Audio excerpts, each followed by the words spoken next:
What's going on, everybody? Welcome back to Talkin Sports with Jake. Hope we're doing well. I have a guest via Twitter Space, RedBox. RedBox, how's it going? Aside from the terrible night in sports we had last night, it's pretty good. Yeah, wasn't a whole lot on, but let's jump in. Briefly, we're going to talk about Monday Night Football. Dolphins pick up a win over the Rams, 23-15. Bit of an ugly game. Rams didn't even score a touchdown the whole game, had 5 field goals. Dolphins get to 3-6. Rams dropped to 4-5. Tua looked, I guess, okay. I mean, not great. He hasn't looked great since coming back from another concussion. But Miami defense definitely stepped up. They got a lot of pressure on Matthew Stafford. I thought it was a little questionable when the Rams were down. They're down, 20-9 with like 6:40 left in the game. And it was 4th and goal, and they took a field goal. I would have tried to go for a touchdown there. If you don't get it, the game is over.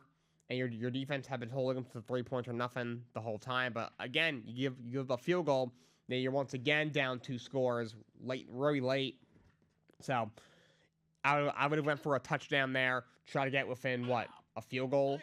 I probably agree with you, but I can make a case for them on this once you're done. Go ahead.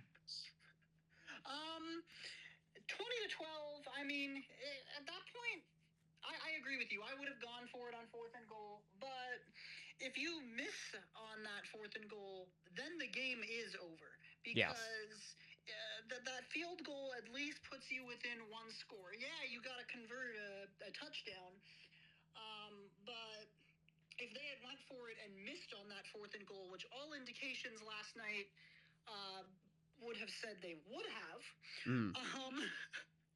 then that game is basically finished. So I probably would have done the same thing you had done, but I understand the line of thinking for taking the safe 3. So there's definitely 2 sides to that one. Also, at the same time, I was like, all right, the Rams haven't scored a touchdown all night. They're going to have to score a touchdown at some point. Try and get it now. Now, if you go for 2 and you get it, that would put it at 20-17. Now you're only down 3. Now, as long as you hold Miami to a field goal, which you've been doing for at least the entire second half for the most part, and most of the game, you got a shot to go down and score a touchdown and win it on the final drive. But they did not do that. Dolphins win in an ugly game, 23-15, which, Miami's had a rough year. If they had lost that game, their season would have definitely been over. It probably still is, but they are at 3-6. Rams dropped to 4-5. Let's talk about the MLB Awards. The finalists for the MLB Awards were named last night. We'll start with the Rookie of the Year in both leagues. In the American League, it was the finalists are Colton Cowser for the Orioles, Lucas Gill and Austin Wells of the New York Yankees. And in the National League, it's Jackson Chourio for the Milwaukee Brewers, and then as well as Jackson Merrill from the Padres and Paul Skeens from the Pittsburgh Pirates. So, RedBox, let me ask you, who are your Rookie of the Year picks this year for MLB? Chourio in the National League, for sure. Definitely. I think that one is, the AL one's a bit more of an open book. I think, from the Yankees, You had Gill and Wells, and then Cowser from Baltimore. Yeah, I think from the Yankees, definitely, probably will get it. Should get it, I think. But that one, that's a 3-way race. I think the NL is a little more clear cut. Yeah, National League, I was Paul Skeens all the way for a while. I do think he's going to win it. He's the pretty heavy favorite. He's at -250. It has the odds on here as well. Not that means anything to me. But he's the odds-on favorite. Sure, it's actually plus 10,000, which I thought was a little low. To me, it's between Chourio and Skeens. Yeah. I'd probably lean Skeens, but what are the odds on Chourio? He's at plus 10,000. Jesus. Well, you said the odds don't mean much to you on it? That doesn't. I guess that's whoever put these odds on thinks is gonna win. So well, plus 10,000. That would be a. From a betting. I'm sure you understand how these odds work. Yeah. But for those who don't, plus 10,000 is not great. No, it is not good. Plus 10,000 means for the viewers at home. Yes, please do. In American odds, that means if you put $100 on him to win, you would win $10,000. Yeah. Now, minus 250 going the other way. Which is what Skeens is. That is how much you would need to bet to win $100. Yeah. So, but yeah. So Skeens is my pick, but Churio's very close. We'll probably go with Skeens in the American League. I'm gonna pick Cowser. The favorite is Gill. That one's a lot closer, but Gill is the favorite. My pick is Colton Cowser. Gill, first half of the year was brilliant. Second half of the year wasn't great. Was just okay in the playoffs. It was not good in the World Series. I'll say Colton Cowser as for my pick for Rookie of the Year. That's who I think should win it. Odds Gale probably will. Yeah, Gale will probably win it. You're right, but I'll pick Colton Cowser. And then for the what's up? Oh, I thought we were going on to the next thing. Yeah. Oh no, we are. Oh, so we're both thinking the same thing. Manager of the Year candidates in the American League: it's AJ Hinch from Detroit, Matt Quattara from Kansas City, and Stephen Vogt from Cleveland. In the National League, it's Carlos Mendoza from the Mets, Pat Murphy from Milwaukee, and Mike Shildt from San Diego. Cleveland, I think, definitely deserves it.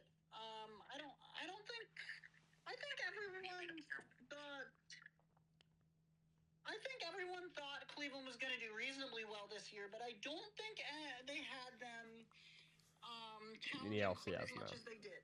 I don't think they had them taking a game in the championship series, which I think they could have pushed it a few more. I thought they had a shot to win that series, and I'm not gonna lie. They probably should have. It would have been a better World Series. Yeah. I think. Yeah.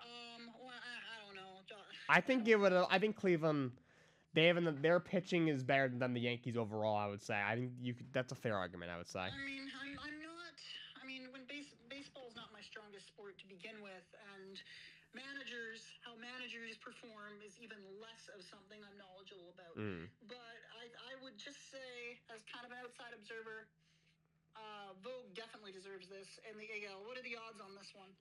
For some reason, it does not give me the odds for the managers. I guess there's no odds on the manager, which is weird. Probably because it's not one of the major Yeah. I don't know. You don't see people going, "Oh, who's going to win Manager of the Year?" Yeah. It's more an internal award, I think. But yeah, Vogue for the AL. Who's up in the National League? I haven't looked at these. It's National League. It's Carlos Mendoza for the Mets, Pat Murphy, Milwaukee, and Mike Shildt for San Diego. From San Diego. I mean, you're gonna love my pick on this one, Mendoza for sure. Yeah. You're absolutely gonna love that, but yeah. I think Mets had a very successful season by their standards, which aren't usually much. Yeah, I had to. Mets had a great year. I was very happy. Yeah, I think all Mets fans should be. Mendoza deserves to walk away with that one for sure. Yeah, for me, it's AJ Hinch in the American League. All three of these guys, honestly, you can make an argument for. I don't think a lot of people had Kansas City in the postseason. No. Cleveland, we just talked about. They definitely overachieved this year. They exceeded expectations, but AJ Hinch, the way he managed that bullpen down the stretch, the run that they went on, I think a lot of that was because of him. So I'll say Hinch in the American League. In National League, little biased, but I will say Carlos Mendoza. I thought he did a phenomenal job this year. On paper, that team was not a team that should have been 2 wins away from a World Series berth. He did a phenomenal job. So I will say Carlos Mendoza for the New York Mets. You can make an argument for Pat Murphy, but Mendoza's team also beat him in the playoffs. So I will say Carlos Mendoza, National League. That briefly crossed my mind as well. When you were reading out the names, I'm like, Murphy, maybe. Again, I would really like to see what the odds are on this. Unfortunately, they don't have them. But I would say in the NL, Mendoza probably has the edge. In the AL, who knows? Yeah, again, that one is a lot closer, I would think. Yeah. And then the Cy Young Award finalists in the American League, it's Emmanuel Clase, the closer from the Guardians, Seth Lugo, and Tarek Skubal. In the National League, it's Chris Sale, Paul Skeens, and Zach Wheeler. Classe? These are just regular season awards, right? Yeah, that's what they say. Shouldn't be, but that's what they say. Well, in that case, Classe, maybe. He had an absolutely terrible He was awful. season. He was awful. That's. I mean, he had a great regular season, though. By that metric alone, yeah, I'd give him the Cy Young, maybe. To a reliever, wow. Maybe. Who are the other two again? Seth Lugo in Kansas City and Tarek Skubal in Detroit. Seth Lugo. Yeah, and then. I think you cut out RedBox. While we wait for. Sorry, I had to decline a phone call. Oh, that's what happened. That I've had that happen before. Yeah, it's very annoying with these Twitter spaces. Yep. Yeah, it's great. So yeah, if not Classe, Lugo, probably in the NL schemes. Schemes, I would say. Sale a close second. Very close second. But I mean, given the Cy Young to a reliever, has that ever happened? Yes. I think it.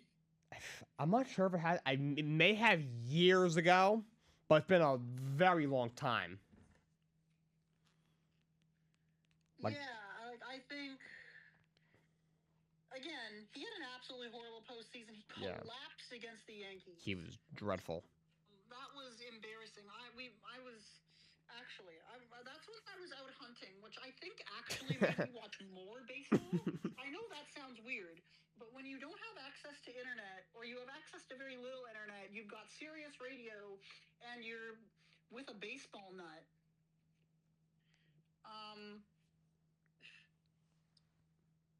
Oh jeez. I think this is a tough one. I think, yeah, I actually watched more baseball thanks to being away from the internet. I know. Oh, Jesus. Well, I gotta read that later. But yeah, no, I think that those ones are definitely close.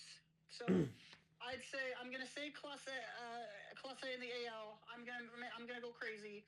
Lugo is a close second. Skeens in the NL but I would not be mad if Sale won at all. Yeah, in the American League for me, it's Tarek Skubal. The guy had an incredible season.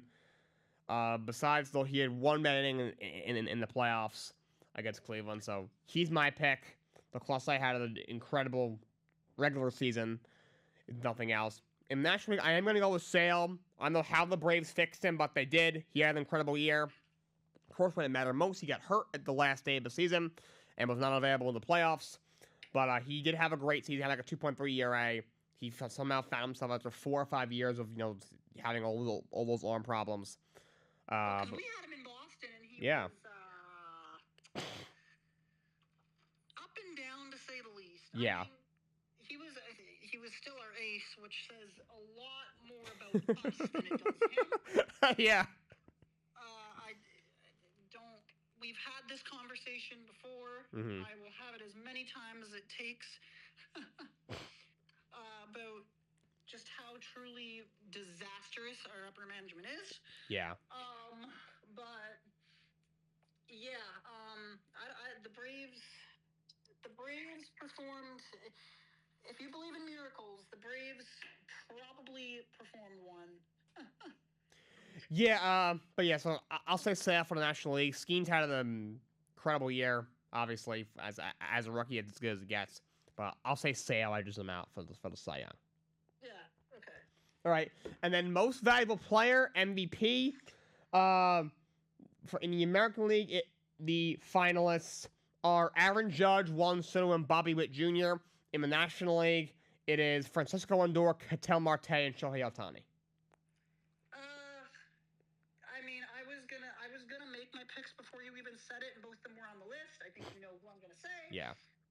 Judge, Ohtani. In the AL, Witt has an argument, but he won't win it. Yeah. And in the NL, who are the other two in the NL again? Lindor and Ketel Marte. Oh, yeah, no. I mean, Ohtani should win that. Yeah. You could make the argument for Lindor. Yeah.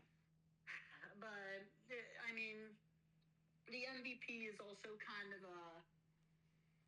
it's a reward. It's kind of a reward based on.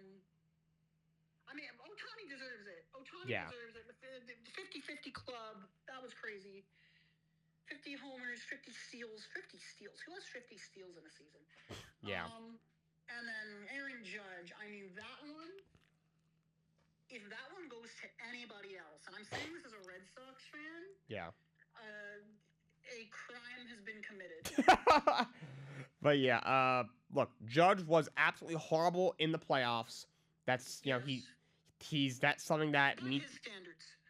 But that's something that we need to talk about for sure. But in the regular season, he was almost as good as he was 2 years ago when he broke the record. He should win the MVP. Maybe you make a case for Soto. If we considered playoffs as a part of this, which I don't know why every sports league does not, they really should. Yes.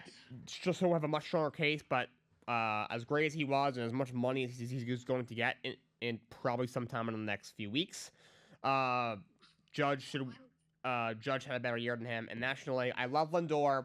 I'm happy that he's going to finish second, but Ohtani and what he did this year was just if we were insane. To consider playoffs, the NL. At least one of the NL players would be different. It would be Freddie Freeman. Yeah. If we were to consider playoffs, you'd have to at least consider Freddie Freeman. Yes. Ohtani. I know they don't typically. Having two players from the same team is not typical. Not unheard of, I suppose, but yeah. That wouldn't even be a question, or maybe you'd almost replace Ohtani with Freeman. Although I think that would raise some eyebrows for probably good reason. But yeah, so for me, it is Ohtani and Judge as well. It's not that much of a conversation. Let's talk the NBA standings. Do a little update. The Cleveland Cavaliers are 12-0. The Cleveland Cavaliers are 12-0 this year. I cannot believe I was not that high on them going into the year, but they are 12-0 this year. An incredible start for them. You have Boston at 9-2. Indiana is third at 5-5. It says a lot about the East that the three seeds 5-5. This is in the whole conference. Yes, they are third in the Indiana is third in the Eastern Conference. They are 5-5 on the year, and then you have Orlando at 5-6. Brooklyn's 5-6. But by the way, I didn't think they would be 5-6 to start the year. They're in fifth. They have Knicks at 4-5. They haven't even looked great. They're in sixth. And then you have Miami, Charlotte, Chicago, Detroit. This is so jumbled. You have Atlanta, Phillies at 2-7. Washington's 2-7. Milwaukee's 2-8. Toronto's 2-9. So, unfortunately for you, RedBox, your Toronto Raptors are at 2-9 right now. That is the worst record in basketball so far. Wonderful. And yeah, so the record is, I believe it was set by the 15-16 Warriors. Mm-hmm. What is it, 21-0? Something like that. I looked that up maybe, but can Cleveland break that? No. I doubt it. I don't think so. Cleveland has had a good team for several years. They have. Am I surprised that they're 12-0? Yes. Mm-hmm. Am I surprised that they're leading the East? Not particularly. I think any team going 12-0, it's like the not a huge. I know we probably won't get. It's like the Jets starting the West. Am I surprised they're 14-1? No. Yes. Am I surprised they're leading the West? Not particularly. It's the same situation. They have a great team. Yeah. They're a contender. I mean, the East is so bad right now.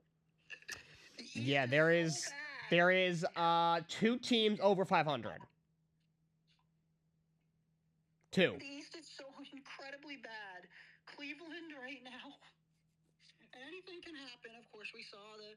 Obviously, there's so I know many we keep games going left, but back to this still. team. We saw how the 73-9 Warriors did in the playoffs, but my God, Cleveland is probably the outright favorite right now to win the East.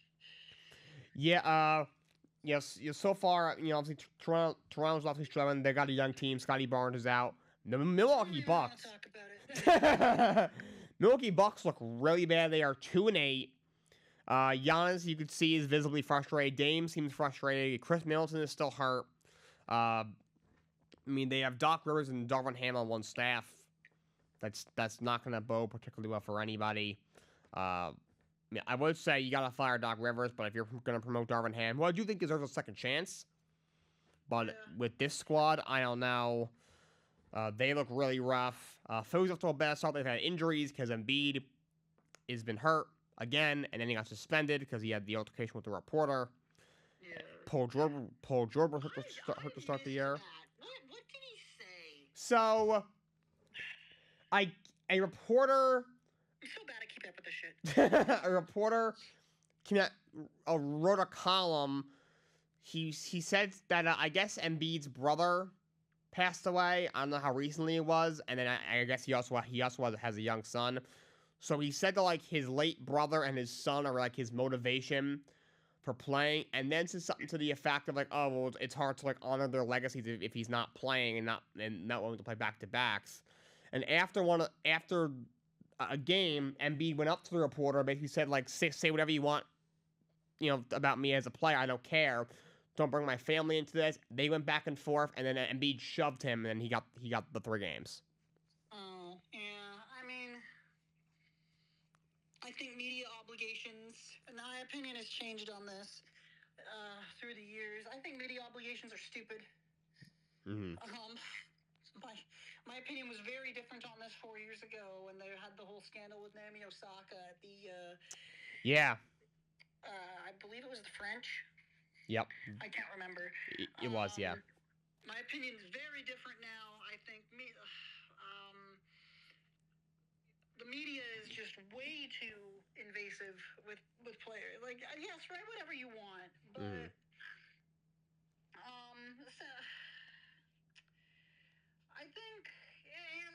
I think the column, it probably borders on disrespectful. Yeah.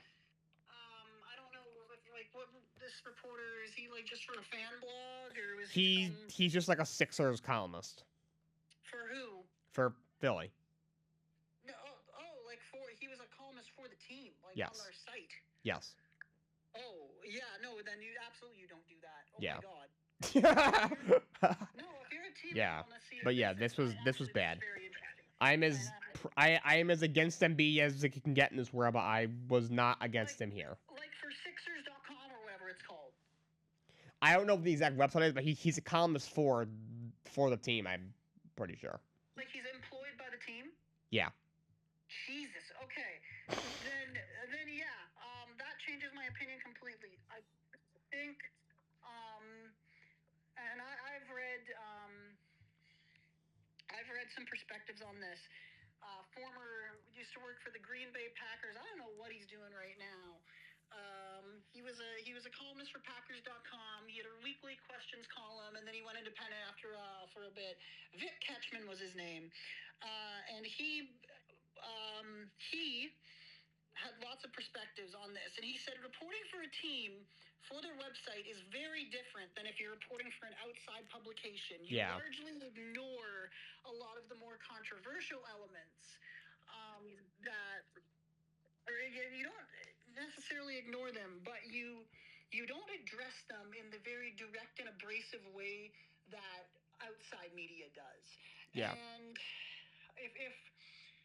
I'll go look into this. I don't know. I'm so bad at keeping up with basketball drama because a lot of it's just so dumb.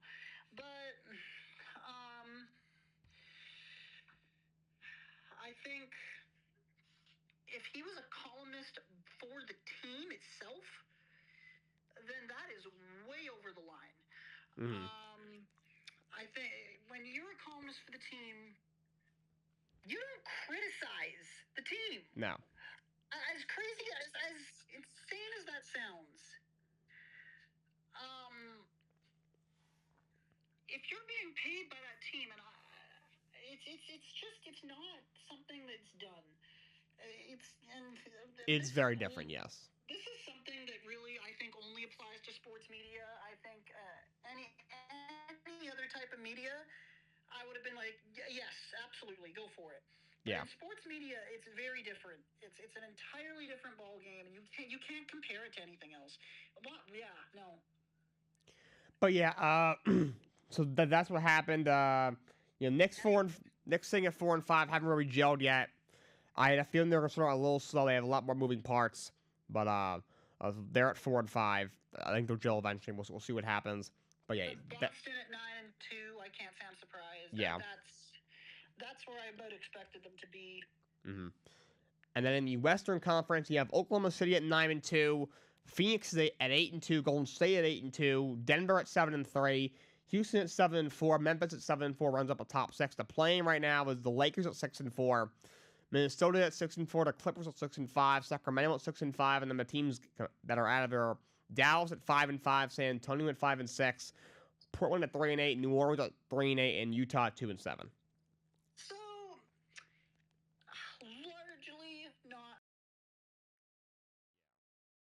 too much to talk about here. The only thing I'd say is surprising. I wouldn't have had Golden State. Yeah, they've looked very good so far. Yeah.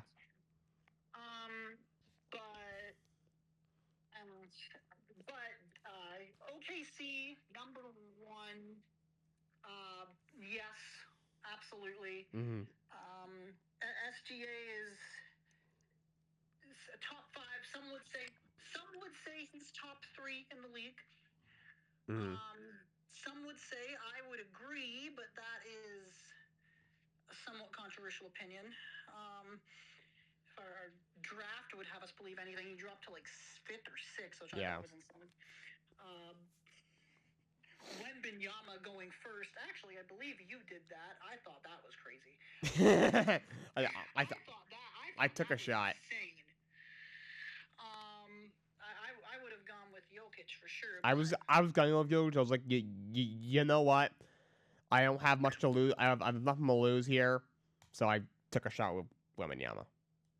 But that's another conversation. Denver's been very good this season. We took them to task. I was very proud of how we performed against the Nuggets. I must say, it's been like our one game where I can look and say, I'm proud of this team.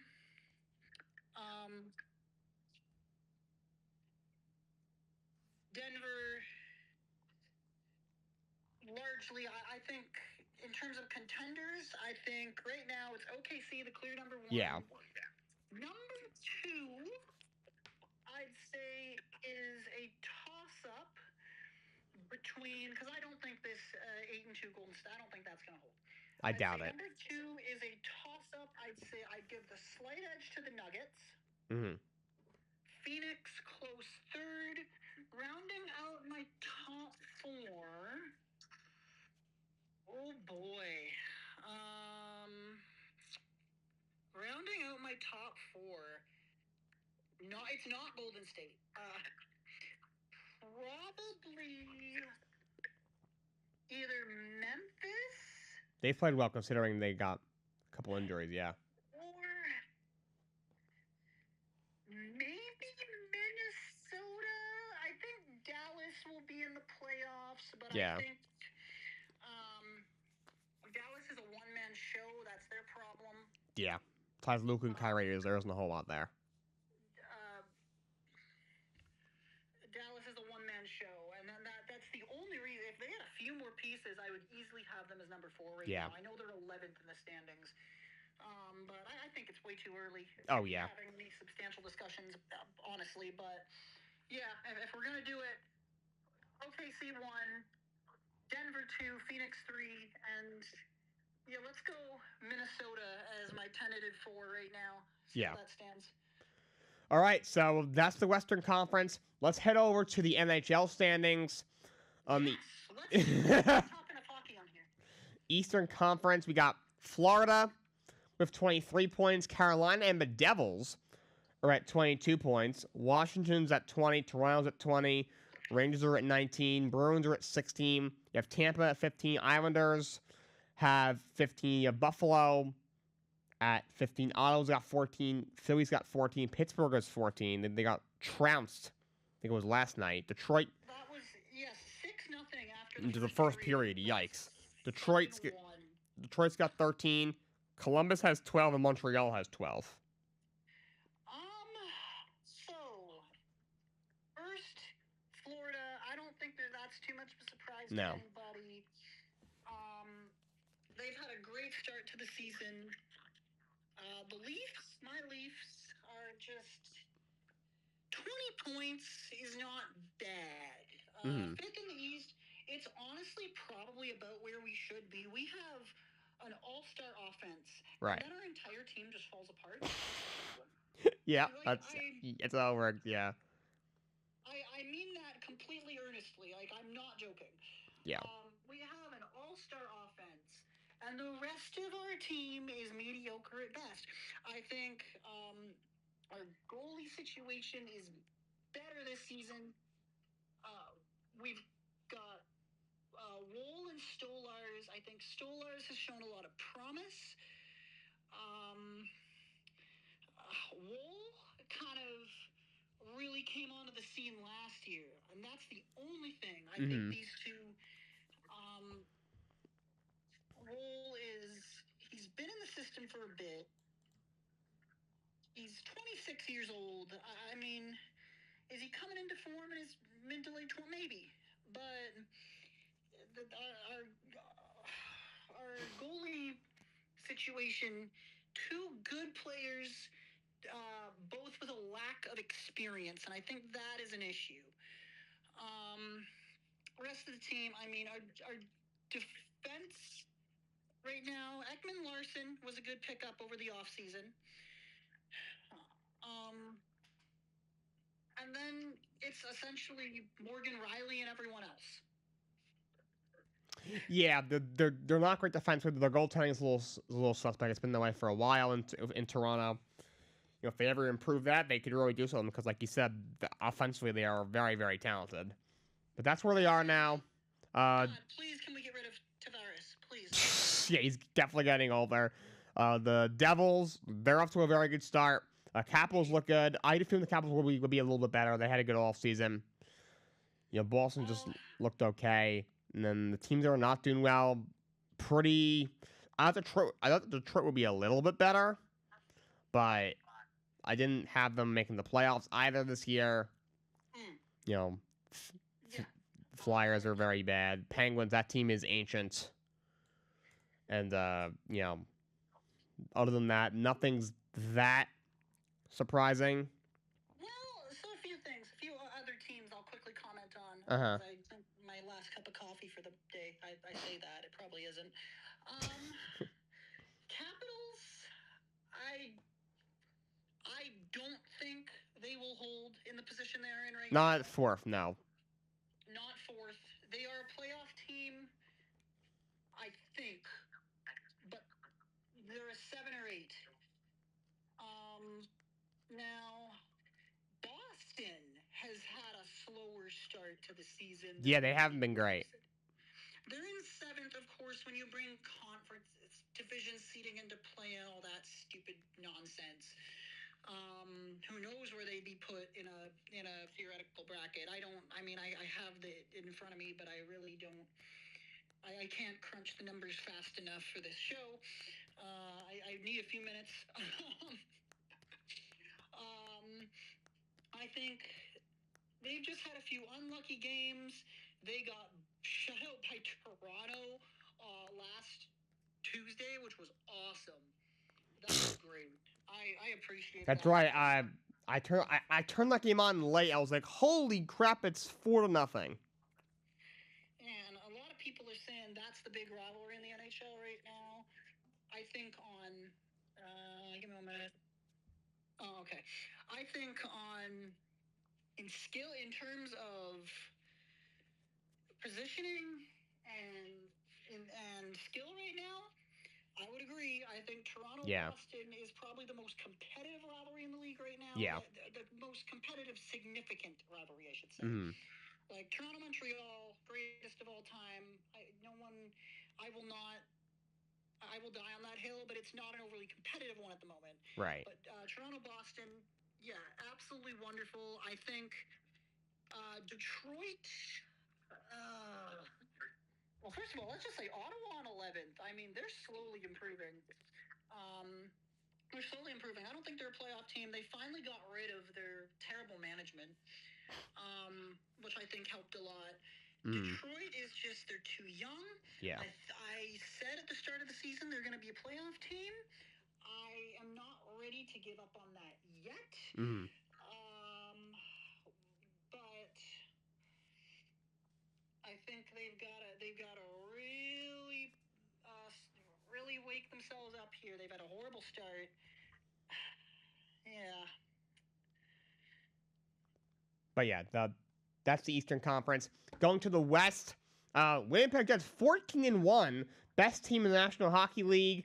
You got Minnesota with 23. The Kings have 21. Vegas has 20. Calgary has 19. Dallas is 18. Vancouver has 17. Colorado is 16. And then the teams on the outside, you have Edmonton at 15. Utah at 15. Utah Hockey Club. St. Louis at 14, Seattle at 13, Chicago at 13, San Jose at 13, Anaheim at 12, Nashville at 12. So give me the teams you want me to comment on, and then I'll throw my 2 cents in on a few others. Sounds good. Well, Winnipeg Jets 14-1. They've been incredible. Like I said when we were talking about the NBA, same situation as Cleveland. Am I surprised they're 14-1? Absolutely. Am I surprised they're leading the West? Not one bit. This team, they underperform in the playoffs every year. Every single freaking year. But if I wasn't a Leafs fan, and if I had started watching hockey a little bit later, I would be a Jets fan, honestly. This is such a great organization. They've got the best goalie in the league. Absolutely no argument to be made for anybody else. Connor Hellebuyck. They've got stability across the entire team, which a lot of teams don't have. It's Toronto's shortfall, as I said. 14-1. It's going to be difficult tonight because it's Battle of Ontario night. But Winnipeg, I'm right now.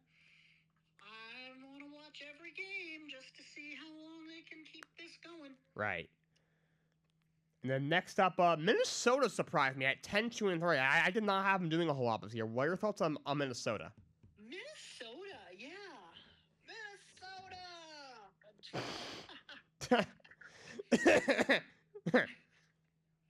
I mean, wrong sport, but... Yeah. But, I mean, seeing them in second in the West, yeah. They are a great team. I definitely agree.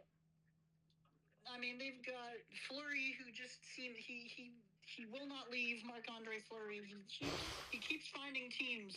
I know. I think it's truly remarkable. I think this is his last season, though. But they've got a great team. Their defense, not wonderful. But on that forward, they got Joel Eriksson. They've got Travis Boyd.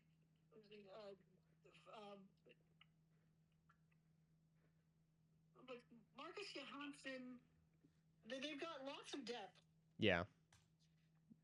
They got a decent mix of younger players and some veterans, which I think helps. Sure, yeah.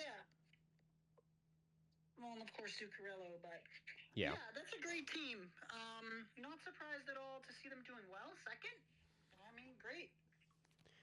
Yeah, and then Kings, not as high, wasn't super high now, but not super surprised at 9-5-3. It's not completely out of the question. Let's see. I mean, Colorado's got a zillion injuries. What we got here? Nashville at 5-9. Right now the worst team in the Western Conference. 5-9-2. I thought they'd be a lot better. They had a phenomenal offseason. They will. 5-9-2. I mean, honestly, again, it's still early. Yeah. That's 12 points. Yeah, that's rough. Now Calgary. That. And of course, I hope I want to get to both the Alberta teams. Uh-huh. Calgary in fifth in the West, outstanding. They're off to a good start. Honestly, Yeah, that's definitely surprising. they have. Whenever they have lost a key player, of course, Gaudreau, they lost him. They picked up a bunch of other solid talent. This team, they are going to be a playoff contender. I'd love to see a Battle of Alberta division series. That would be great. Yeah. Followed by a Calgary-Winnipeg Conference Championship. I think I'm dreaming a little bit, maybe. Of course, we'll get to that in a second. But Calgary, fifth place, amazing. Edmonton, on the outside, looking in right now. Yeah. I don't see a reason to panic yet. No. Which maybe I don't know. I mean, they started off way worse last year, and they ended up in the Cup final. They started off way worse last year. Ended up top of the West. This is what Edmonton does. Like it, hate it, something in between. This is how Edmonton functions every year. Oh, yeah. They start off like absolute trash. They will find their way. Do I think they'll win the West? No. I think they've started a little slow for that. I think they are an easy top four, though hopefully they don't get screwed over by the stupid division system that we have, where it's not 1v8, 2v7, etc. It's like division semis and then division finals and all that nonsense. Hopefully that doesn't happen. I'd hate to see Edmonton get drawn against, I don't know, Edmonton, Dallas or something in the first. I hope it's not something stupid. Like Toronto they got Boston their first year, or back in the playoffs a few years ago. They got Boston. That was stupid. After the North Division, which, by the way, I think we should have totally kept the North. I loved the North Division. That was great, but I know it was a COVID thing. Started off slow, and then, of course, you have your not huge surprises. You got Anaheim. Anaheim and San Jose at the bottom. Hey, San Jose 14th. You know what? That's not bad. It's 2 places higher than I thought they were going to finish. Yeah. Exactly. The Blackhawks in 13th. I mean, that's. I thought they'd be a little more competitive, but but they're not a playoff team to me. Well, they got Bedard, right? And he got thrown right into it all. Great player this season. How has he done this season? I can find that real quick. This season so far, he has had 3 goals, 10 assists. Average, I'd say. In 16 games, 13 points is. But he's carrying that team, and I think putting that on, just like they're doing with Wemby in San Antonio. You can only expect so much. So not other than Nashville at the bottom, Winnipeg only losing once. The Western Conference largely going as planned. Yeah, that's not a ton of surprises there compared to the East. But let's finish up with the NFL standings right now. Right now, let's look at the AFC standings. You have the ones who are now is Kansas City. They are, of course, undefeated at 9-0. Should easily win the AFC West. It shouldn't be. That was ridiculous. You probably commented on that yesterday, but yeah. I watched that missed field goal. Yeah, but crazy winning on a block kick. And then Bills at 8-2. They've been playing very well. The rest of the AFC East is as bad as it could possibly be. So that's another East division title for them. Steelers at 7-2. How? I don't know, but they're 7-2. Are we gonna go division by division, or are we just going in conference I'm doing conferences, but also gonna make some comments on the division as well. Okay, because I mean, if we go division by division, I'm probably better, but we'd be here forever. 4th seed is the Houston Texans. They're at 6-4. Obviously tough loss to Detroit. You know, you had 5 interceptions and you still lose. You completely blow that game. Was it ever up to, was it 21-7 at halftime? Yeah, it was 23-7. Yeah, at the half. 23-7, and then ended up losing 27-23. I think the score. 26-23. Yeah. 26-23. That was one of the worst second half collapses in recent memory. Yeah, that was bad. Yeah, quickly on Bills, not really that surprising. The Steelers, I think, have just been getting lucky. I think Russell Wilson, why is he still here? Yeah. Why? They had him. They got lucky against the Commanders, who I think I like to see them doing well, but I'm showing Baltimore in 4th, not. That's record-wise. You gotta remember they're not winning their division right now. Yeah, of course. Yeah. Yeah, they're the first wild card. Second wild card is the Chargers 6-3. They're playing really well. They have the best defense in the league scoring wise, and then Denver's actually the last team in right now at 5-5. I have been higher on Denver than most this season. Bo Nix has played really well. I had them as a contender, not for anything substantial, but as a playoff contender for sure. And they've largely met my expectations. They've had a few bad games that I think could have been a little bit better, but overall not bad. Yeah, and then you have Indianapolis is a game out, Cincinnati is a game out, and then it's just the bottom half of the AFC bracket's really bad. Miami, the Jets, New England, Cleveland, Tennessee, the Raiders, and Jacksonville all are just beyond dreadful.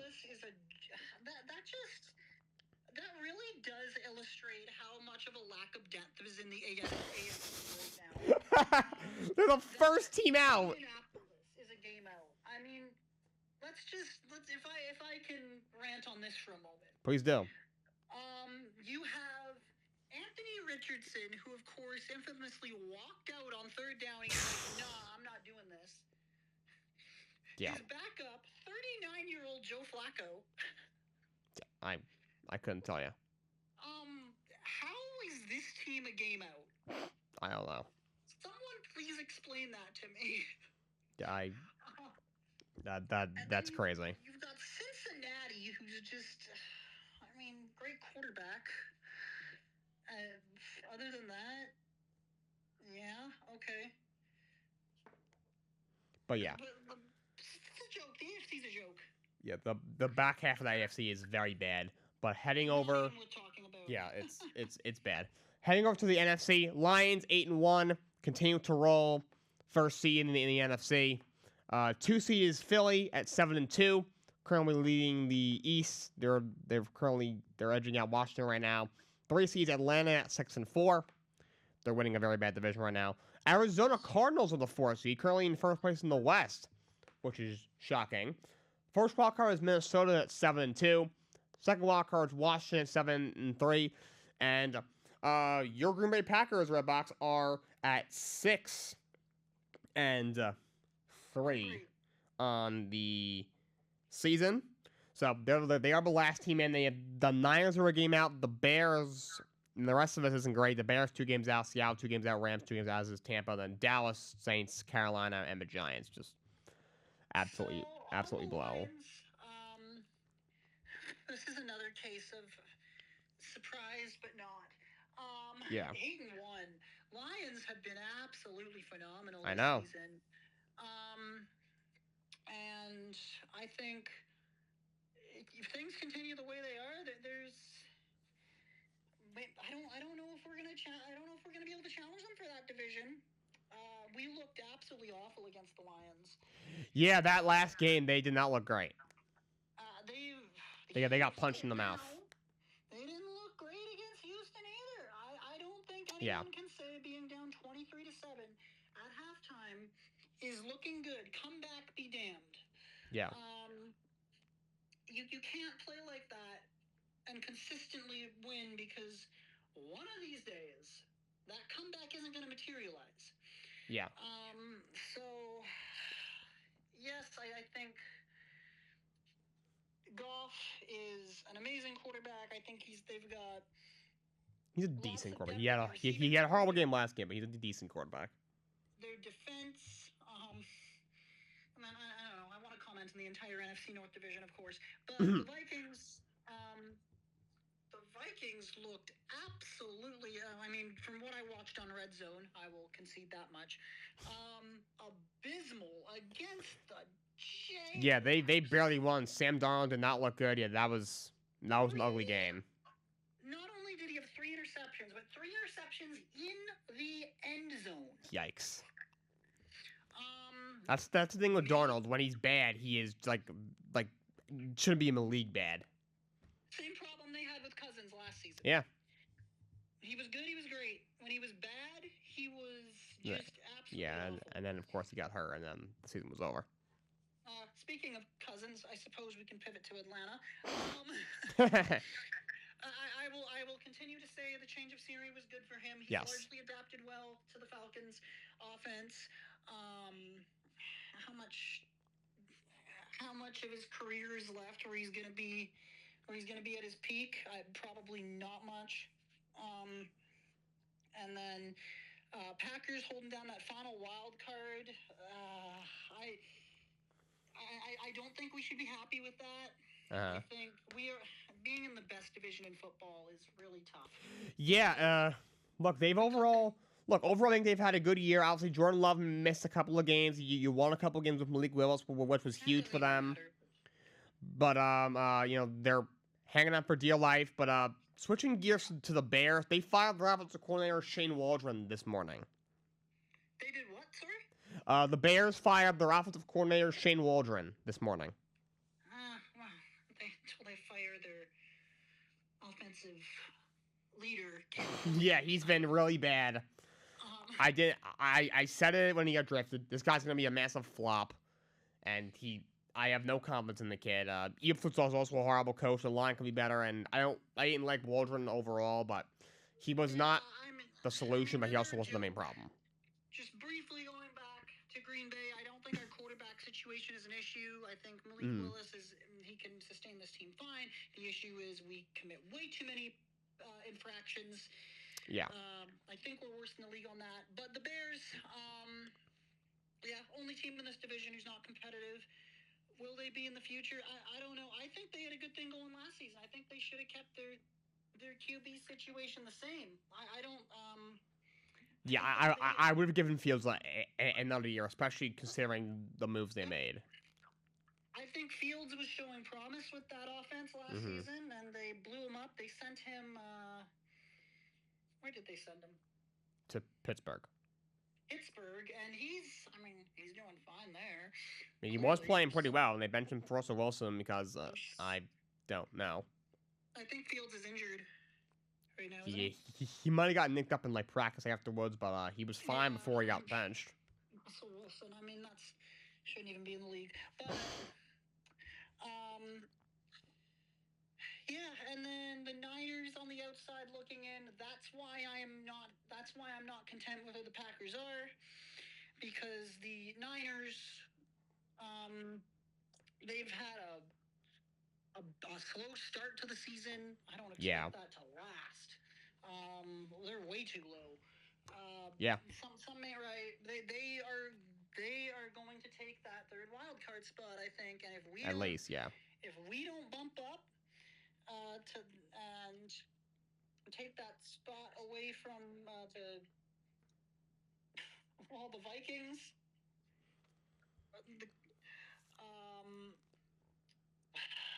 I don't know, man. Yeah. The Niners will be a threat come playoff time. I think they are potential Super Bowl contenders if the Lions cool down, which I think eventually will happen.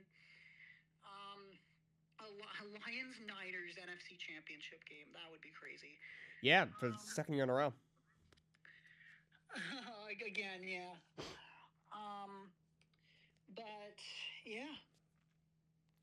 All right, that is the NFL standings. That's all I got for you guys today. Redbox, thank you for tuning in. You're welcome anytime, as always. But Yeah. until next time, so long. Have a great Should be day. back tomorrow.